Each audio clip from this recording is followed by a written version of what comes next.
বিপুল পরিমাণ ভোটে এই এলাকায় জয়যুক্ত হওয়া, শুধু এলাকায় না পুরো দেশে ইনশাআল্লাহ ধানের শীষের জোয়ার বয়ে যাবে।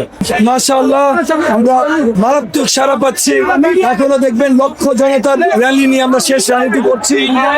গতকাল আমাদের এখানে জনসমাবেশ ছিল, নির্বাচনী জনসমাবেশ, যেখানে আমাদের নেতা এবং আগামী প্রধানমন্ত্রী জনাব তারেক রহমান উপস্থিত ছিলেন। উনি যে স্নেহ এবং ভালোবাসার সাথে উনার ছোট ভাই বলে ধানের শীষ ধরিয়ে আলিঙ্গন করে আমাকে এলাকাবাসীর পাশে দিয়ে দিয়েছেন। তারপর প্রথম থেকে আমরা সত্যি সারা পাচ্ছিলাম পুরো এলাকাবাসীর। দেশের মানুষকে প্রতিদিন সুরক্ষিত রাখার প্রত্যয় নিয়ে সেফটি কেবলস সহ এলো সেফ সিলিং ফ্যান।